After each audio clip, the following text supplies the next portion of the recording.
Out of all the people you haven't met yet, there's one who is so much a part of you, but you just keep missing or avoiding each other. And I'm not talking about your soulmate, although that could be a really interesting way to think about this.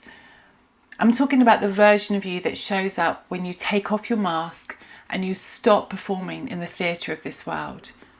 It's the part of you that shows up in a nanosecond, the moment you get cut up in traffic, when your anger takes over before you remember who you're supposed to be.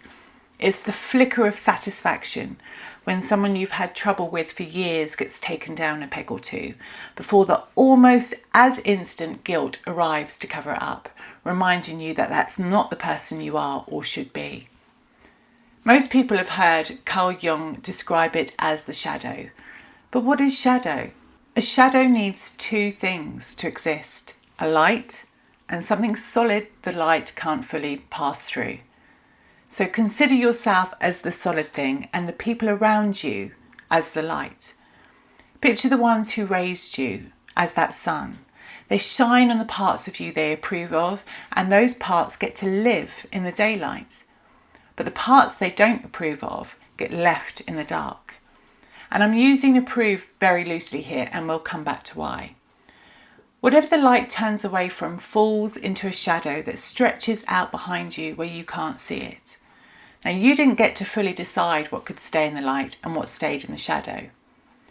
This is the first episode in a series. We start small and personal, and we end on the scale of whole civilizations. And by the time we get there, you'll see polarization differently, and you may see your own country differently too. But it starts here today with a bag. Now, Robert Bly was an American poet and gave us the image of the long, invisible bag that we drag behind us. From the moment you're born, you drag a bag behind you. And before you know it, this bag gets filled by the others that are around you as they sort out the parts of you that are welcome and the parts of you that aren't. Be good, settle down, don't be oversensitive, don't show off, don't be angry, don't cry, don't want so much. Every one of those things goes in the bag. And by the time you're fully grown, you've got decades of disowned material back there, and you're hauling it around every single day, which, as you can imagine if you don't already know, can be quite tiring. Imagine performing on stage day in, day out. You'd get really good at it. You'd possibly mistake the character you're playing as the real you. And it almost becomes effortless. Almost. Bly gave us the bag metaphor, and Jung gave us the clinical term along with a framework. Except Jung didn't discover it out of nowhere. He discovered it from his own experiences, his work with patients, and through his comparative study of religion and mythology, that there is a universal archetype in the collective unconscious. He found language for something we had always known, that followed a theme of monsters and adversarial figures. But just as the body isn't the full story of who you are, neither is the shadow.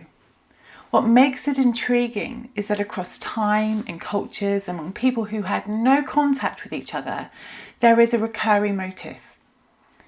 I came across the shadow self from two different angles: my work with people and culture, and through my love of history and anything magical and mythical.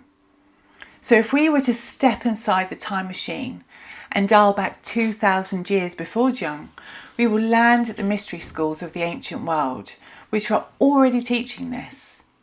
In Eleusis, which is modern-day Elefsina, just outside Athens, there was a secret annual initiation ceremony dedicated to Demeter and Persephone. It was centred around the myth of Persephone's abduction to the underworld. Now, the highly secretive ritual promised initiates, who were bound by an oath of silence, a better fate in the afterlife. And although we're not really clear on the ritual itself, we know it was about a descent into the dark underworld where the daylight couldn't reach. They experienced the descent physically and believed you could not become fully human by only standing in the light. Now come forward again, pre-Christian Europe had its own version, and it was predominantly led by women. The wise ones who understood the cycle of life and death, who knew herbs, interpreted dreams, and walked through the various thresholds of light and dark. When the church became organised, these traditions were deemed heretical and the work of the devil. Centuries of knowledge and wisdom was lost, and many thousands were silenced or driven underground. I think we all grew up with the knowledge of the witch trials as they spread across Europe and the Americas, but it's so easy to feel far removed from these stories and to become complacent about the real terror that swept through those villages, with neighbours pointing at neighbours.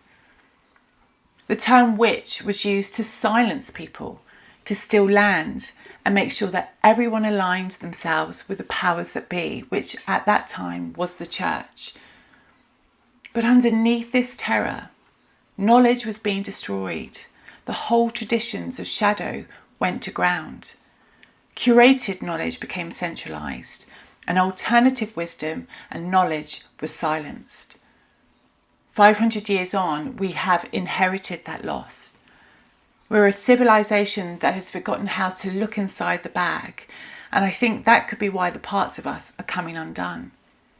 Now you could tell me, hang on, we've been aware of the shadow self for years now, there's nothing new to see here, and you would be partly right. You would have come across it. It's also doing the rounds on Wellness Instagram right now, but it does get one fairly big thing wrong.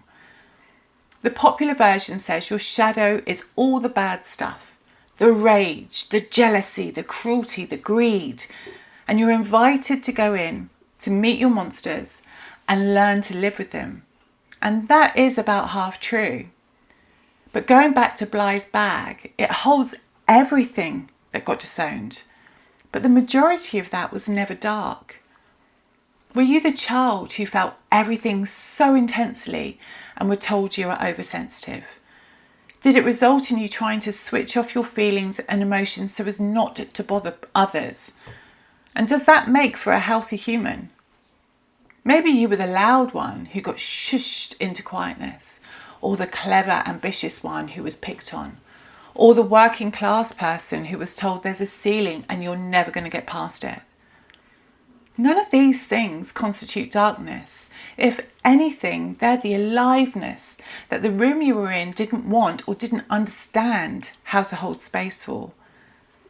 The original thinker and the artist, the dreamer and the deep feeler, the ambitious and the loud, all placed in the bag, tightly closed, with no chance of daylight creeping in. Bly said that going back into the bag was like reclaiming the gold. And I want you to imagine how you sift for gold. There may be a lot of dirt and crud, but within that, there are the gold nuggets. Under the shame and the fear and the old instructions sits the boldness, the sensitivity, the appetite, the talent, the wild competence you packed away in childhood because the people around you couldn't hold it. And you've probably spent your whole life building a self that the world would accept, and you got really good at it. But there's a huge chunk of you missing. And it's also where a huge amount of your actual life force is stored, sitting in the dark this entire time. So the work is, in part, a recovery mission to uncover everything you were before you learned what you were allowed to be. So one more thing before we close.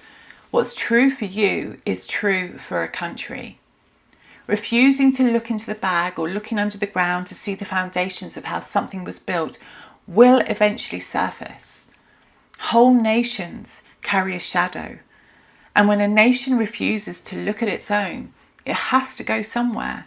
And it's usually aimed at a group and before long becomes politics. And we're going to go into that in more detail in a future episode. But in the meantime, just hold the idea that the shadow runs at every scale, from the individual to the family to the community, the nation and civilization. And when you do choose to look through the bag consciously rather than something spilling out, the energy that you've spent on suppressing it can come back to you. The hidden programming becomes something you can access, you can read, you can understand. You can catch your own patterns halfway through or early enough to choose something else.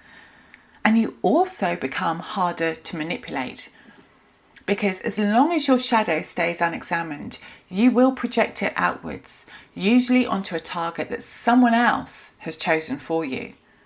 And once you start looking, that projection loses its grip. So that's where we begin. And I'm not going to pretend that the bag ever fully empties. What changes is that you turn around and face the thing you've been dragging since before you could speak. The mystery schools faced it, and the witches faced it, and they were silenced for it. Jung faced it and gave it a name. And the knowledge survives because people keep going back for it.